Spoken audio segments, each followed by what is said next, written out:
Thank you.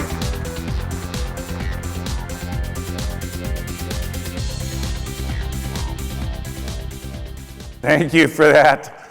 Welcome. I'll tell you, what an impressive group here. There must be several thousand people jammed in here. They're up in the rafters here. They're on the steps, and in the back. By the way, there's a few places in the corner here if you want to sit up here, because we're going to go through a lot of material. You're going to want to see these slides.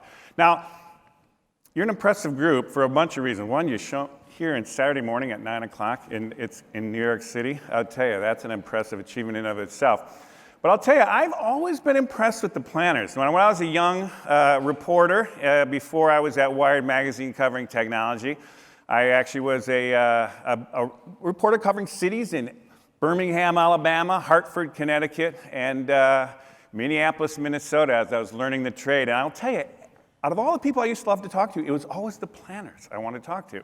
They're the only people that were thinking out 5, 10, 20 years, which is the space that I love to think about all the time. You're the only folks thinking big picture and long term.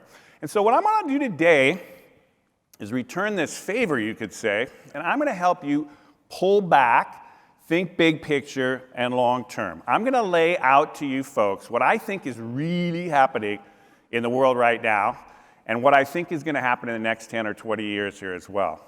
It's an incredible story, I think, of really a world historic moment that we're basically in right now. And I think it's a fundamental reinvention of what's going on in our country, in the United States here right now. Now, some of what I'm going to talk to you is going to stretch your thinking a bit here. It's going to basically maybe challenge some of the things you're thinking about. But the idea here is to actually get you thinking up, opening up some new possibilities, really start thinking a little bit different about what's going on out there in the world right now. Now, what I see is a largely positive story, honestly. And in fact, this story is going to have a happy ending, I would say. But you got to bear with me now and listen to it as I lay it out. Now, if you go to most people spend a lot of time looking at the tweet world or the cable news world. And if you start thinking about things like at that level of granularity of what's happening, the world can seem really confusing and perplexing and really kind of scary. And it's not, and also it's just like, where did Trump come from? Where did that come from? That just kind of hit us out of left field. But then there's all kinds of things going on here. What about the refugees coming and moving, China's stuff coming up from across the way, ISIS, climate change, inequality, all these kind of stories buffet us day to day, again, in the tweets and in the cable news that we're seeing. And if you actually see that kind of situation, it's fractured, it's perplexing, it's confusing, and often it leaves people really kind of pessimistic about the future. Now, what I'm going to actually lay out to you today is a different way of explaining what is really going on around us. And these are all symptoms. These are all pieces of a puzzle, but it's a puzzle, a thing that's being driven by much deeper, coherent forces. And these are just things, these are repercussions of this bigger story that I'm going to try to lay out to you today. Now, the way to actually do this, I spend a lot of time in this country talking to groups in this country and even occasionally outside the world. The technique I always do is I try to get people to pull back from the kind of craziness of people running around in circles, at the bottom here. Oop. Can we get that slide going? Oh no, sorry. All right, there we go. So basically pull back from basically what's going on day to day in on the ground in a city. Pull back and look back more in the region of what's really happening around in your region. Look back at what's happening throughout the whole country. Look at what's happening in the United States in the context of the world. And also what I like to do is pull back in time and think about what would people in 50 years, 100 years, literally 500 years from now, what are they going to think when they look back on the early part of the 21st century?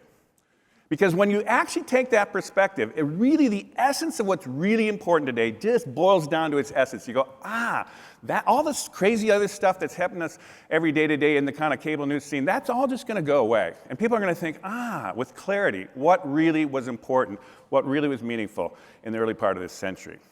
Now, when they do that, they're going to see that we are living in an extraordinary moment in history, a seriously extraordinary moment in history. And they're going to see it as essentially, in terms of this country, one of the few times, a rare time in this country's history, where effectively we essentially had to fundamentally reinvent ourselves. Now, America has gone through several kind of reinventions in the past. And every time this has happened, it's happened because of essentially deep structural changes happening, for example, in the fabric of the economy. We're going from an agricultural economy to an industrial economy, that kind of thing like that.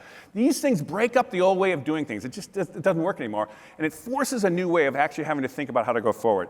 The other thing that we actually come up against is unprecedented challenges occasionally. Problems that we've never seen before. And the old ways just didn't know how to solve that. Now, this has happened, like I say, about 4 times previously in American history.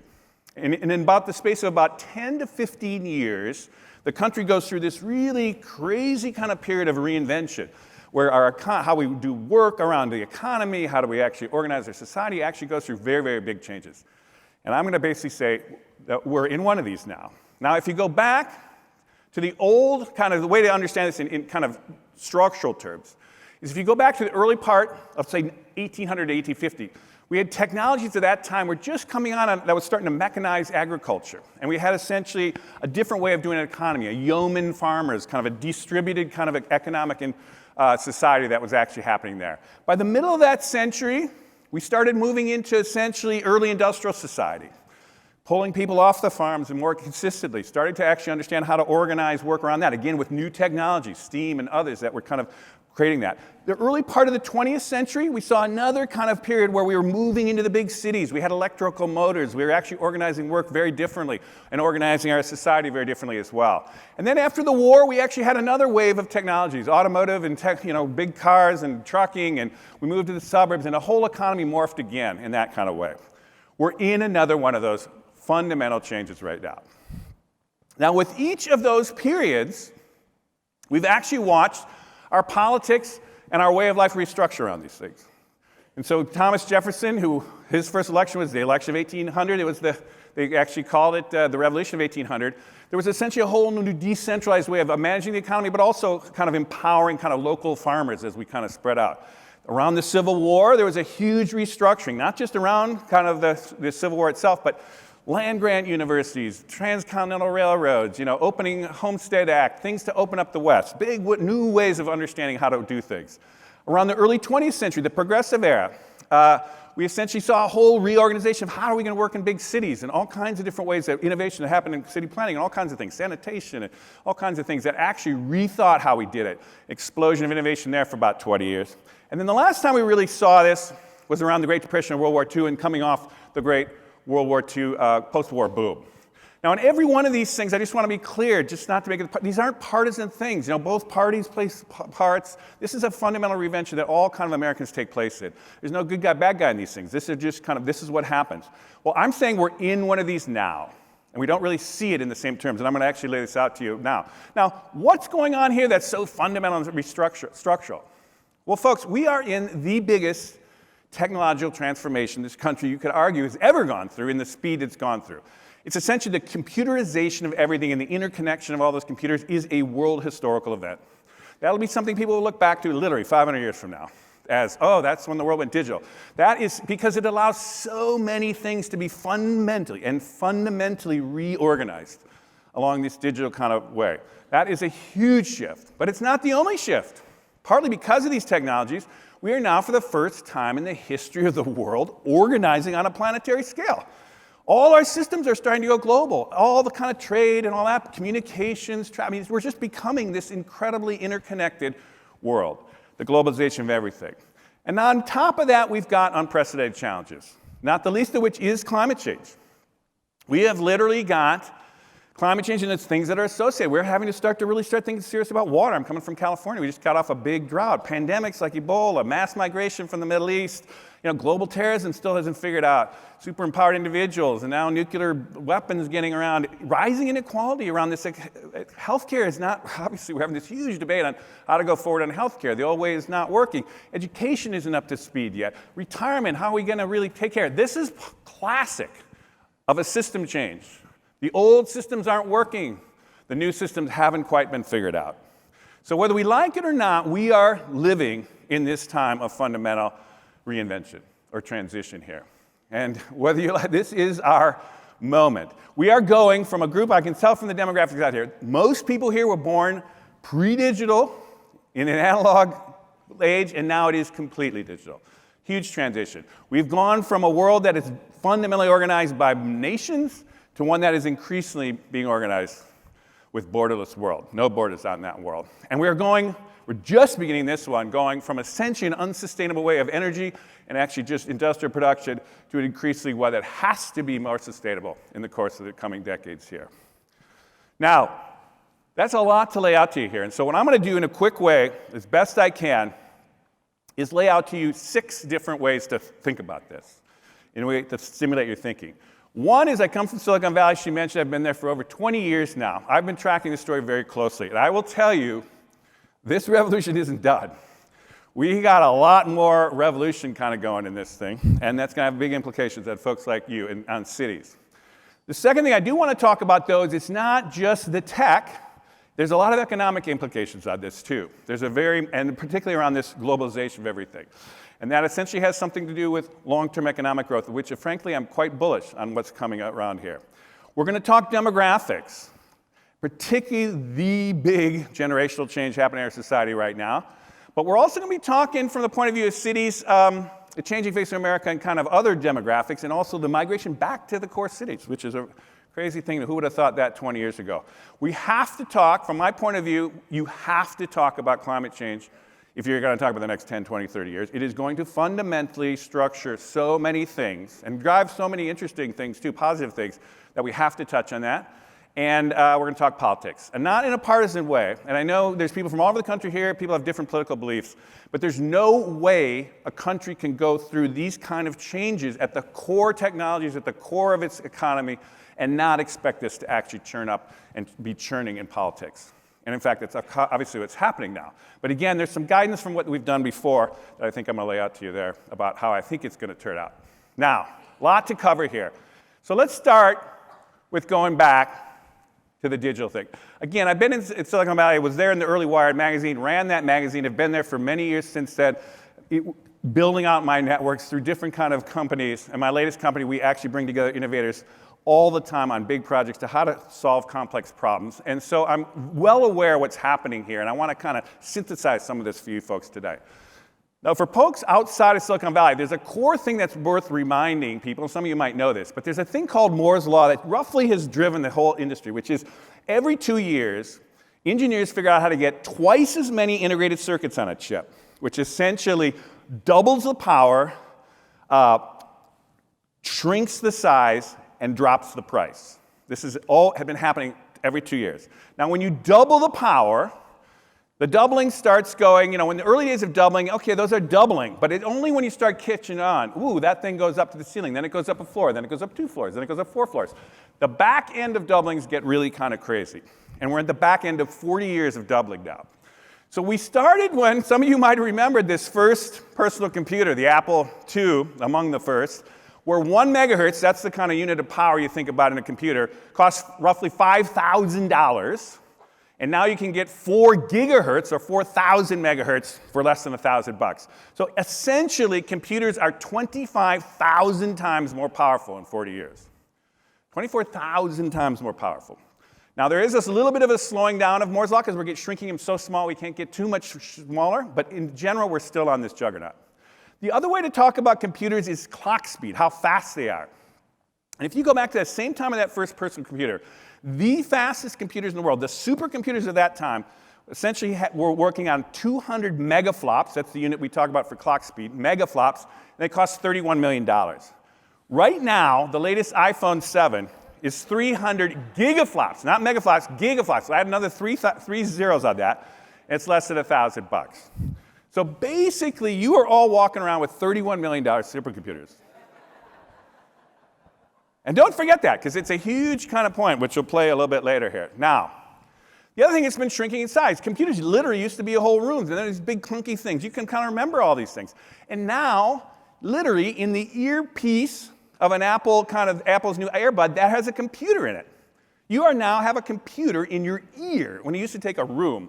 This, again, has just happened over the course of about 40 years. Now, the other thing is the cost piece. So here's an example of the cost drop.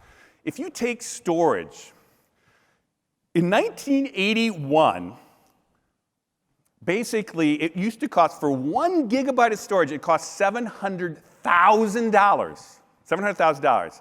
And now it's 4 cents for a gigabyte. On that computer that you have in your pocket there, every gigabyte just costs 4 cents. Now, any industry that has that kind of cost decline, if this was cars, we'd be driving cars for a nickel. And in 2 years from now, we'd have them for 2 cents and 2.5 cents, you know? It's an incredible dynamic, which is why this industry has been so disruptive. Now, because storage is so cheap then, the data is piling up. Now look at this. This is a really interesting one. If you go back to the first time humans were banging on stones trying to collect information, all the way to 2003, humans collected 5 exabytes of data. It's terabytes, petabytes, exabytes. Just keep adding 3 zeros on that, right? Well, now we are producing 5 exabytes every 2 days, basically. And now the world's data is doubling every 2 years. We're on that same doubling thing right now. So when you talk big data, we're talking extremely big data, which has implications on other ways that we'll talk about in a second here. Now, okay, there's these computer things that have just been going crazy like that. But meanwhile, we've been connecting these things up, where they get really useful when you connect them. And there's a thing, and the other thing you got to think about from the Silicon Valley point of view is there's a thing called kind of the network effect, and it's rooted in a thing called Metcalfe's law, which we won't get too much into this. But the simple way to understand this is here's how networks build fast. Is one guy says, oh, I can actually invite 2 people into a network, like my first 2 friends into Facebook. And those 2 people say, oh, I can invite 2 people. How hard is that? Well, the network itself now is doubled with just that. And then those people just ask 2 people, boom, it doubles again. That's doubling. That's exponential growth. And those people do it, and it goes doubles again. And pretty soon you're out to the stage, and then you're out to the wall, and then you're out to the street. That's what's driving this crazy how fast things have actually exploded on the internet. Now, if you take the kind of 2 booms, there's essentially been 2 booms in the last 20 years in technology. There was the 90s boom, where we had these pipes that could suck in text and photos, and everything that was related to text and photos got sucked in. And with the building of the thicker pipes, you could think of it, we then brought in all the other kind of all the different files. Audio, the next biggest size, then it got to video, now it's into film, which is the most densely. But essentially, over those 20 years, we essentially have now sucked everything into the internet. And we started with less than 6% of all the world's data is digital. It's all digital now. So that transition was critical. That was something in Wired we were starting to say, oh, this is going to happen. People were like, oh, no, not going to happen. It happened. And so what's happened in those same 20 years, this is a little geeky, but I think it's worth watching this. In those same 20 years, this is traffic over the backbone of the internet in that period from the 1990 to 2000. Now, so look at where the web as a percentage didn't exist in 1990. By 2000, it was the lion's share of traffic on the internet. And then what happens about 2005? That blue is video. And video by 2010 was half of all traffic on the internet. By 2015, though, it is, it's close to 65%. And by 2020, it's now expected to go to basically close to 85%. So again, as a city, if you're not thinking about, and why is this happening? It's because of interactive video along with all things going video, including all these movies and Netflix and all that stuff. But the thing is, broadband is not, it's something that absolutely has to be thought of, and everybody's planning there. It's like so much of the world is now moving into video, and this telepresence kind of stuff is going to only increase with climate change. Now, meanwhile, just remind yourself here, someone mentioned, actually the first speaker talked about the turn of the century, the 2000. In 2000, this was essentially who was on the internet by region. In the United States, North America, there's only 30% of us were on the internet.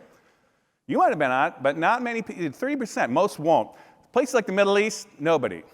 This is 10 years later, 2010, close to 80% of North America, and the Middle East is where we were 10 years ago. Oh, and what's happening in the Middle East? These young people with all these cell phones are essentially disrupting all these governments. All kinds of stuff's breaking out, right? Well, there's still a lot of white space above there, folks, because we've only got about 40% of the world is on the internet now. 40%, which is big, but here's the crazy thing. 75% of all people on the planet have a cell phone now. 75%. 20 years ago, probably most people here didn't have a cell phone. Crazy amount. Now, we know what's going to happen. It's going to basically connect up eventually to all places of the planet. And on the backs of that, voice line, you're going to basically get rudimentary email. And then on the back of that, you're going to build out the system, and you'll be able to get 4G that can move kind of video like we all have now. And then it's going to go to, it's already talking 5G, the whole thing. So we are going to have this in 10 years, the entire world connected up with these $31 million supercomputers that can move video from around the world. So it is a crazy thing that we're in the middle of right here. Now, talking paradigm shifts, because you're about cities that are essentially reacting to the system change around these technologies. So one way to think about it, again, is a little thing to kind of lay out a secret of Silicon Valley, which you may know about, but it's worth reminding you. Every technology that's successful goes through these stages here. It always starts with the kind of crazy innovators like myself who like buy the thing early and try it, or innovate and try to do the thing that actually starts the deal. Then you get these early adopters say, whoa, that is cool, I'm going to pay the extra price to do that. Then you get the kind of first person on the block that says, oh, I want to start doing that. Then the people who want to keep up with the Joneses, oh, I got to try that thing that the guy has. And pretty soon at the very end, you get someone who wants to buy a black and white television but can't find one, so they get a color, you know? It's like, okay. The key is the tipping point. When is it tipping? And that's part of the business I've been in for 25 years here. And it's one that everyone who's shrewd should be thinking about, because the tipping point is the key. Now, not just the technology has to get out there. The systems around the technology have to adapt. So the old way of doing things will hang on, and that new technology comes along and says, whoa, you mean you can actually do taxis with cell phones and get people to just come? Oh, that's interesting. And then enough people say, wow, this works. This Uber thing, this Lyft thing works. Well, boom, boom, the whole thing just moves, right? This happens all the time. And that's about that tipping point thing. And so that system change is what you guys are part of. Because if you look, this is a Mary Meeker slide, who's another internet kind of, famous internet kind of analyst who I borrowed this from and giving credit to, because it maps onto the way I think about stuff. If you really think about how systems have adapted to these technologies, the consumer experience of buying things and all that on your phone, boom, that's working. Businesses are pretty much transitioned. But things like security, education, healthcare, government policy thinking, is really still just adapting to all this. And again, you're caught up in a lot of this stuff. So a lot of the kind of hard work now is how do we fundamentally rethink how to do these systems around this. Now, there is more tech wonders to come, and we can talk about things that are literally happening now. Autonomous vehicles here, drones that are going to deliver stuff. Virtual reality is baking here. The Hyperloop is going on. But the problem is, it's not to whiz-bang you here. I just want to kind of say one thing that I think is important for everyone to be thinking about structurally here. Is AI, the advanced artificial intelligence, basically, and advanced robotics. Because this is a very, very serious thing. There's a lot of debate, and you're hearing this. But I would say a couple things to think about this. There are a lot of jobs that are vulnerable, not necessarily they're going to go away, but are vulnerable to essentially the expansion of AI and advanced robotics. And this is just from The Economist, for example, one example of what this could do. Now, the way to think about this is not that all the jobs are going to go away. It's a certain kind of job is going to go away. And if you look from 1980, again, this kind of key period here, 80 to right now, anything work that had to do with routine brain work, I'm just doing the same thing, I'm putting in, something into a computer, a routine manual, just doing the same thing on an assembly line. The jobs in those categories have flatlined. There's been no growth in that. What has grown is anything to do that's creative, using non-routine brain work. Oh, I got to think of something new. I got to innovate. I got to try something. Or for that matter, non-routine manual, like, oh, I'm a barista and I got to deal with 5 people and deal with a human being and stuff. That stuff has grown. These are the growth of jobs, actually. With AI and that, it's going to, if anything, the repetitive stuff is going to go down, and it's going to push more people into the creative problem-solving state. Now, this is a good thing. Jobs are just problem-solving. Human brains applied to problem-solving, and there's plenty of problems, folks. So every other period has gone through this period where the old way of doing things has been replaced by technologies, and new things have opened up that we never thought we could do. We're in one of those now. And so one I will say just bears pointing out to cities is do not underestimate how fast autonomous vehicles are coming. There's talk that by the 2020, most of the big companies will have very fully functioning autonomous vehicles. As you know, they're starting to hit the streets already. They're going to hit the cores of cities first. That's going to relieve the congestion, but there's going to be all kinds of innovation around this thing. You've got to wrap your head around this fast. It is coming. It's not going to slow down. All the biggies are on it at places like it's coming quicker than you think. And so what I would just say to you, just as a little thought here, because we've got to move fast through stuff, is we are moving to a world where we're going to have very smart machines working with humans hand in hand. I see this as they're going to augment what we can do and make us do many, many more things. There will be some displacement to start, but over time, just like every previous transition, we're going to get through this one. Now, speaking of economics, let's shift to the global economy here. Now, with technology, this globalization, everything is another huge thing that you have to think about. Now, it's not just technology. I want to just kind of point this out to you. This is the growth in air passenger travel. There was no air passengers before World War II, right? It all came in the wake of the war. And since that time, now we have, every year, 3.3 billion people get on a plane. Now, some of you are probably doing it more than once, so you count more than one. But there's only 7 billion people on the planet, right? And look at that up line. That's not going anyplace, right? That's going to go up. Another thing for cities you should be thinking about is right now, 10% of the global economy is rooted in travel and tourism. 10% has a huge impact on a lot of cities. In fact, it's more than the entire global oil industry. And so when you start thinking about growth industries for a lot of places, this is a serious industry. So people think of it as a side thing. Oh, but it isn't. It's core to what's going on in this world here. Now, it's also back to this globalization thing is another interesting thing here. This is go back to the tech story here in terms of the economics of the tech story. This is the market capitalization of Apple Computer from its inception to now. They, for the longest time, Jobs had this long-term vision of someday we're going to get these phones that everyone's going to have, they're going to be intuitive, we're all going to be connected. For a long time, no one bought it, right? But where did it start picking up? Right around that 2000. Why? Ooh, they start getting interconnected. All these things start happening. Oh, we start going global. And right now, Apple is the most valuable company in the world. But this is the same thing happened. Now, go back to 2000. These are the 5 most valuable companies in the world in 2000. Again, coming off the dot-com crash, or off the dot-com boom, essentially. Microsoft was one of them. But everybody else, that was GE, ExxonMobil, Citibank, Walmart. That was the world we still kind of think we're in. 5 years later, Microsoft had shifted a little bit. And basically, you had Exxon and GE. They're all kind of playing around up there. What happens around 2011? Apple now is surging. Exxon's still up there. But it's a lot of oil companies, right? Right now, here is the most valuable companies in the world. Every single one of them is a technology company. Every single one is a technology company. And you can go back down below this. They don't stop after here. There's a lot of them below here. These are driving the global economy. The reason we're following these things so closely is they are now shaping the future of the country and the world economy. Now, why are they doing this?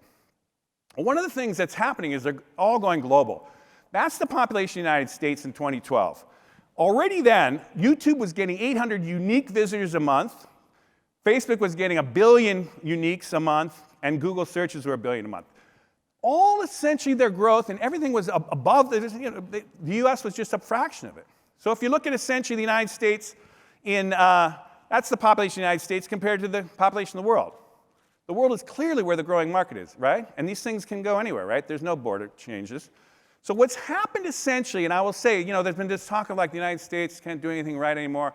Oh, we don't win anymore. That is total bunk. Every single innovative industry on the planet right now, I would still say, is if not dominated by the United States, the United States has a huge impact. I mean, there is nothing comparable to Silicon Valley on the planet. Nothing. Not remotely close. Hollywood, nothing close. Wall Street, you can compete. Maybe there's in London, a couple places. Biotechnology, aerospace, the military industry, higher education. No one's going to China for higher education. Healthcare, advanced healthcare. Innovative anything Americans are awesome at. But they're also awesome at it now at a global market. And so they're having huge windfall money coming in here. Not just the tech companies, but all these companies. So here is the thing that I just thought I'd throw this in here. This is essentially the share of the income of the 1% over the course of the last century, from the early 20th century till now. We essentially are now back in the terms where we were in 1928 before the Great Crash. Now, why did it go down? What went down was essentially the tax rate. Is one reason. There's other reasons. But essentially, that's the tax rate on the upper 1%. Basically, coming off the war, it went way high, drove that down, and basically then it kind of was relaxed up in the 1980s, and basically it's now where it is now. Now, I'm just saying, right now with the inequalities going on here, I think we're going to see that adjusted. But you can see what's happening of how we have to regulate these things. Now, My first book is called The Long Boom, and essentially it's talking about what drives fundamental growth. What drives it are two things: new technologies, which create new industries and whole new ways of doing things, and integrated markets, the easier and easier and easier to connect and sell things and trade things. And if you look at the technologies side of this, from the war, 1945, that is the productivity rate driven by technologies. If anything, with the internet starting in, let's say, the 90s there, it started to accelerate. So absolutely, people are getting more and more productive with these things. What happened, though, is forking in the 80s there, is the share of who reaps the rewards from that thing has actually shifted. And because of that, we've had these stagnant incomes for middle-income families. And so again, this is partly what's happening, is going to be this adjustment of how do we actually rectify that. What I want to say is if you go back to the Great War, post-war boom that everyone acknowledges was the great boom of the kind of 50s and 60s, there was something going on there that's worth repeating because we're going through it again here.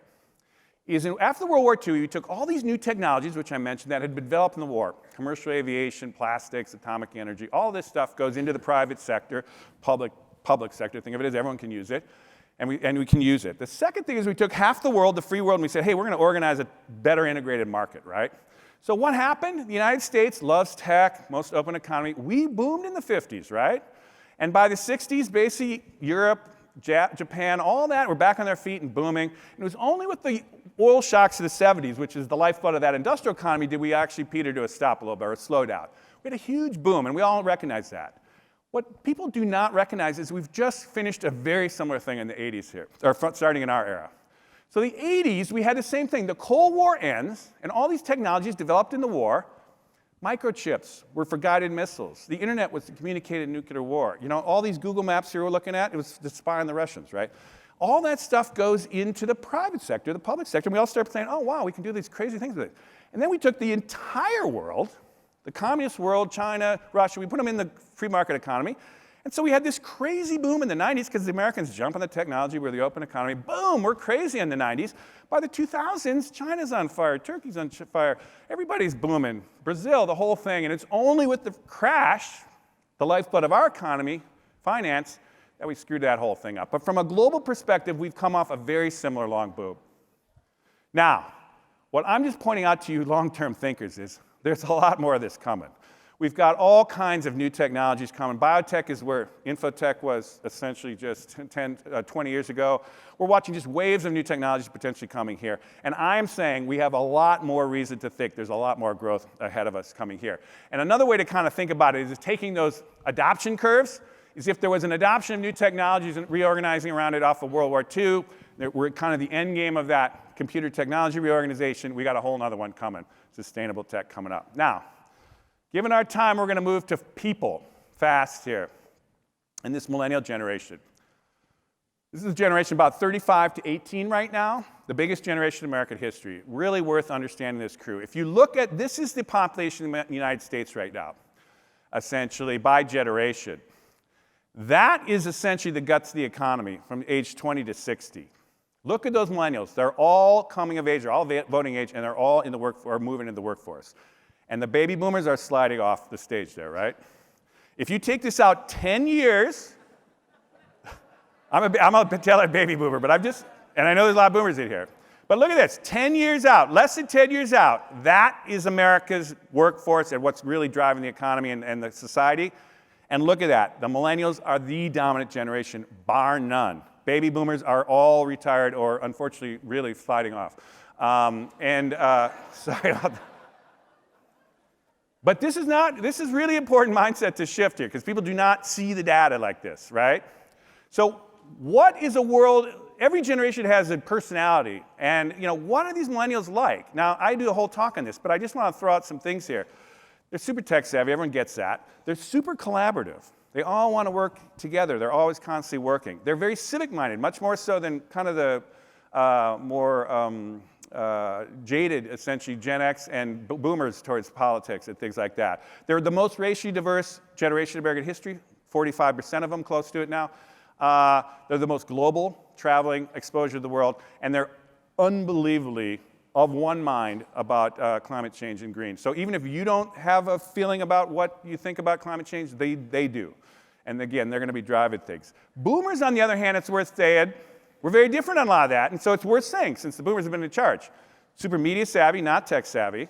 Individualistic, not collaborative. Very individualistic. Honestly, quite indulgent. Rather have a tax cut than invest in the future kind of stuff.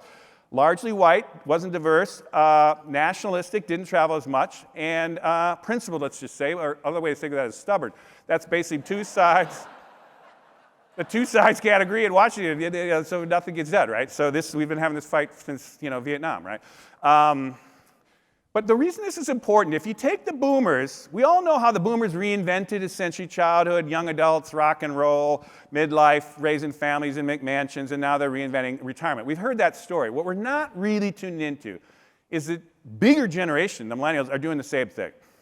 They've reinvented childhood along with their parents, but now they're young adults. They're reinventing young adulthood. They're streaming back to the cities. They're going to the core cities. All the boomers abandoned it, went to the suburbs. They can't, you can't even get an apartment in San Francisco. Everybody wants to live in the cities now, right?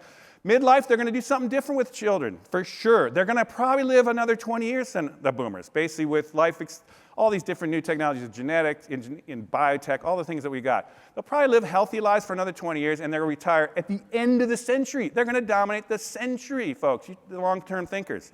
So what do they want? And so we're watching this handoff here. Is not fully recognized. Big handoff is happening right now. Now here is just some facts. If that's speculation, you could say. But look at this, and we're going to go fast here. But by 2000, only 6% of millennials were in the workforce. 5 years later, it's 15. They're moving up there, by the way. And now, 2015, they are the biggest cohort generation in the workforce. Now, and look at those boomers just coming down, right? And so thank God for the Gen Xers out there to holding the boat. As one's going on and one's going off, it's like, holy God. But here's a fact for you. 10,000 boomers are retiring every day. 10,000 boomers a day. Don't plan for the boomers. That's the mistake here. Now, there's a melding situation here, melding of America. This is also really important for our whole country. This is essentially the growth to 2050 of the American population. 30%, this is not on illegal immigration, 30% in 2050 will be Hispanic. If you basically shift, it's very similar to what happened, by the way, if you shifted back 100 years, you basically would have had the immigrants of the early 1880s to 1920s integrating by 1950 in essentially into society. We're going to watch something very similar by the 2050s, essentially, with Hispanic folks. But essentially, right now, we're actually seeing it in the early stages here of the kind of difficult transition. But I'm saying that's probably what's going to happen. The other thing to think is not just Hispanic population. This is essentially the rise in minority population as a percentage of the population since the 60s, and that's consequently bringing down the white population. That is the America that elected Barack Obama. And if you play that out, census numbers, not illegal immigration, basically before actually 2050, whites will be a minority in the country as a group. In fact, that is California today. California's been like that for about the last 5 years. They're also moving to cities, as you know here. And this is something, it's a global phenomenon happening all over. That's the growth of the world population. That essentially is the rise of people to cities, and it forked. There are more people living in the world now in cities than essentially coming basically off the rural areas. And so this is also happening they're piling into mega cities. This is the size, the growth of cities of 1 million people or more over the century here, right? 63% of the US now is in cities. I mean, we kind of anecdotally know that, but think about that. Cities is where people live in, and it's increasing. Basically, this is all, in fact, if you look at it right here, this is a kind of geeky thing, but I thought I'd throw it in here just for you guys. If you took the decade of 2000 to 2010, the growth of suburbs much higher, substantially higher than cities, meaning core cities. Essentially starting in 2010, they're roughly the same growth rates. This again is this phenom of particularly the millennials moving back cities, also retired boomers. But core cities are back in the game. Now, we're going to swing here, given our time, to something that as long-term planners, you cannot not think about, I think, in my opinion. I know it can be controversial at subgroups, but climate and sustainability. Just to kind of drive home the point here, just to point it out, CO2, carbon dioxide, in the atmosphere traps heat. That's the problem. This is the last 2,000 years what the world has had in CO2 back to Christ's age. We essentially are now charting off, ever since the Industrial Revolution, it's just been accelerating faster and faster as we get bigger and bigger on the planet. We're in the danger zone already. If you also then start tracking global temperatures, since we started doing that consistently in the 1880s when we could kind of actually measure it, it has been consistently moving up, and 16 of the 17 hottest years on the record, since we've been counting, have happened in the last, just this decade here. And in fact, last 3 years have broken every record, and it just seems to be charting up. So there's not, in my opinion, with a lot of the scientific group, there's not debate on this thing. Now, what is happening is you have to start turning towards solutions. Now, luckily for us, there is a crazy revolution happening in energy right now that is kind of similar to what's happening was in technology. Because if you take it, solar panels, for example, very similar to producing chips, microchips, right? And so what has happened? Look at this, folks. This is essentially the cost of electricity according to these, the basic classic gas, wind, gas and coal. Boom, that's solar. Solar has now dropped dramatically as it's scaling up here in cost. And it's basically cheaper than coal in the next few years here. And because of that, we're hitting these hockey sticks of growth now. We're watching the growth. This is all the solar is going off the charts. They're back in that kind of doubling phenom. Wind is also starting to chart up. We're starting to see a real kind of transformation around energy. Much more to come. So I would say if you take that tipping point, we had a lot of innovation and kind of pioneering, particularly around the United States. China's taking the lead on this next thing about scaling it up, but also we're in this tipping point. I would argue more to say on that later. Now, I want to just say it's not just energy. There's a great book here, Paul Hawken. I just hosted him at an event I do in San Francisco every month.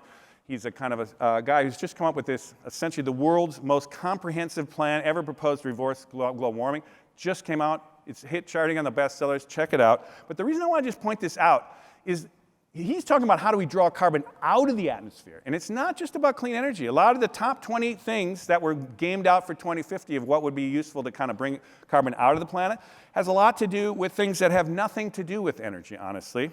For example, if we got rid of a lot more food waste, which puts a lot of carbon in there, that's a number 3 out of 80 solutions, basically, what you do. Educating girls around the world, essentially, because having less kids in foreign countries actually would bring the carbon down.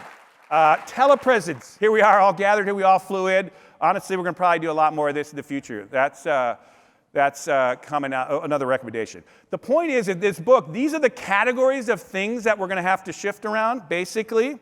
Food, energy, land use, women, girls, materials, buildings and cities, you guys' kind of world, meaning much more efficient, much more transportation. It's a lot going on here. And if we did take this seriously, and we're going to have to, essentially it will drive a crazy boom. We're essentially going to have to redo the energy grid, the transportation system, reorganize urban footprints, highly efficient houses building. Your permit thing is going to go through the roof. Sustainable agriculture, adaptability to weather and all kinds of stuff as we kind of have to deal with all these storms and stuff. Anyhow, a lot of work to do here. Now, we've touched on all these big issues here, and some of it's a little controversial, whatever. Hopefully stretching your thinking, and we can talk about it later. By the way, we're going to have a little session after this to talk. But I do want to talk about politics. There's no way a country can go through these kind of shifts and be up against these challenges and not see it reflected in politics. It's just what happens. And so I'm going to try to talk about this. I want to give you my honest hit on what I think is going on here, and you can take it or think about it, but I think it's important to understand where something that might be happening here. Every single one of those periods that essentially I talked about as a fundamental reinvention actually started with intense polarization and paralysis in what we were doing. And in fact, if you really go back to it, we literally had a civil war where 600,000 Americans were dead. Lincoln was shot. Basically, Teddy Roosevelt there in the progressive era, he was also shot. He lived through it, but he was shot at a campaign stop, right? Intense passions. FDR was called a traitor to his class. And we've seen in the last kind of decade here all the kind of things start in our era now about the polarization. Now, this is just what happens, but we do get through it. And this is what we got to think about here. Now, again, Trump here, people think, what happened to Trump? Why is Trump? In both parties, even the Republicans didn't see him coming. And so it's kind of like, what's going on here? This is very characteristic, though, of these periods. These periods are hard. Change is hard. The future is scary. People want to go back to the old thing. They want to make America great again. They want to go back to the old ways of doing stuff. It's very appealing to people. Very appealing. Always works in politics. And again, I'm not going to go into the whole thing about Trump thing, but you could see one of his rises was essentially tapping into that feeling. And in fact, it's happened in every era. There's been a similar kind of movement like this. There's a lot to be lost in these things. Whole industries are going down. The oil industry is going down, and the tech industry is going up. I mean, there's a lot to lose here. So politics grabs all that. It's the place we try to work that through. I would say the way forward is essentially not going to be the classic way the Republicans have been going, the conservative Republicans, and not the classic way, frankly, a lot of Democrats have been going over the last 40 years here. I think we're looking at something new. Now, it's not so new that it's totally has no idea. I'm going to say, here's what I would say. The place where this future I've been talking to you about has hit hardest and fastest has been the West Coast. All those companies I just mentioned to you up there, the leading companies in the world, they're all on the West Coast there. And most of them in Silicon Valley, right? Where's the immigration hit hardest? Basically, it hit hardest in California early. Basically, climate change, very sensitivities out there. We just come through big droughts. All kinds of things are hitting there early.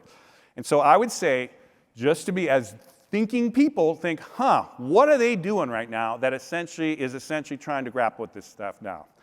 Now, I would also say this. California is not just a state. It is the 6th biggest economy in the world. It has an oversized role in the United States. And in fact, it has a big impact on the politics of this country. The last time this happened, we watched this. Ronald Reagan, who kind of revolutionized the whole conservative movement, essentially was the governor of California. About a 15-year delay later, he's the president of the United States, right? There's a repercussion and the whole conservative politics around that, tax cuts, all that, kind of went through the whole country after that. I would argue, and this could be controversial, but that the paralysis that California went through in the 90s and 2000s, we were the laughingstock. We couldn't pass the budgets. Everyone was saying, what's going on in California? Is essentially what's going on in the United States today. The two parties couldn't figure it out. We were polarized, paralyzed, nothing could happen.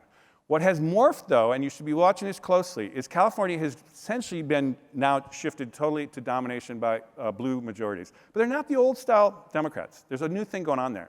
It's a really interesting thing, taking climate change very seriously, among other things. And I would just point out there, as open-minded thinkers, I think there's actually something that could actually start shifting nationally here as a way forward. And I would at the very least, pay really strong attention to what California is going to do in the next 4 years here. Now, the other way I want to leave you with, though, is not in partisan politics. I'm just laying this out. Think about that. There's something going on here, and our future is going to be opening here. But I want to leave you with a little bit of inspiration here by going back to the last time. When was the last time America went through something like this? And of course, it was the Great Depression and World War II, and coming off that. And so we could learn something from that.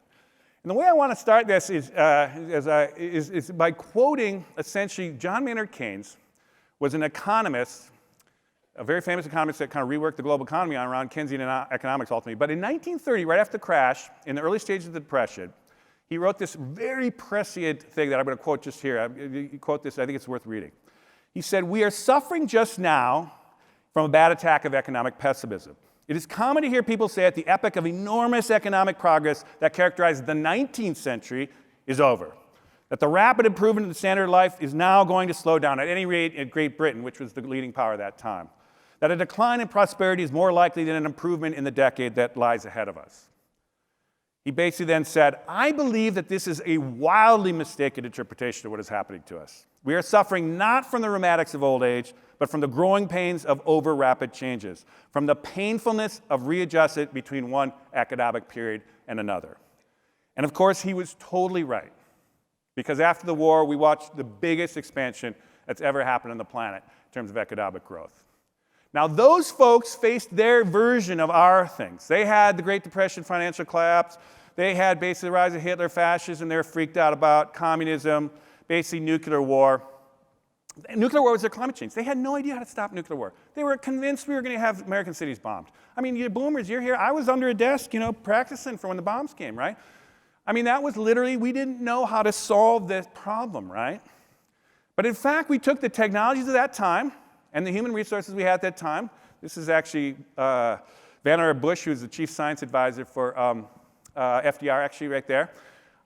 We didn't even fully tap into half the population. Women at the time were just typewriting pools, right? And they weren't fully maximized for what their brain power could have done. But even so, we essentially, in the space of literally 15 years, the same thing, pulled America out of the Great Depression via this kind of new way of economics, defeated fascism, contained communism, and basically had this nuclear balance that hasn't missed, no bomb has dropped for 70 years. We basically invented in the space of 3 years, UN, World Bank, IMF, all that kind of stuff. And we came back with the Social Security, GI bills, all FDIC mortgages, all these innovations that kind of like drove this middle class. And we look back on those folks and we say, oh my God, they were amazing. How did they ever do that? Well, in fact, we're no different than us. It's just that we're in it now. We can't see it now. We're all fighting now. We're not pulled back into that perspective. But we're in the same situation now. And in fact, what's crazy about it is we're so much better off. Just take human resources. Educated Americans, or let's say people with 4-year college degrees in the United States in 1940, less than 5%. Now it's well over 30%. And in fact, 60% of Americans now have some college education. Now that's not just the college educated people who matter here, but it's like, wow, that's a lot of people with advanced degrees, right? But also, I've been laying out to you, we have this situation where we have essentially, full broadband wireless, essentially, all over the planet. We're going to basically have these handheld supercomputers in everybody's hands. We're going to have this open channel video to connect anybody to anybody around the world in kind of video conferencing, right? And we're going to have these collaborations like never before.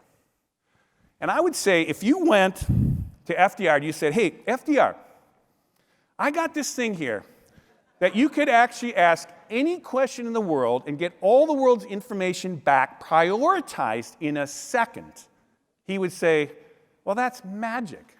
And no, it's Google, and every 5-year-old in the country knows how to use it, right? I mean, we just have extraordinary technologies in our power right now. So we are totally able to make this transition to this all-digital society, this totally integrated digital world. We're totally able to make this transition to this more globally connected kind of world that we talked about. We're totally able to make this transition to this sustainable world of clean energy. And I will tell you, people in 50, 100, 500 years from now, they will look back on the early 21st century and they'll say, that's when the world went digital, that's when the world went global, that's when the world went sustainable, and that's when America reinvented itself one more time and led the world into this new age. And with that, I'm going to say thank you.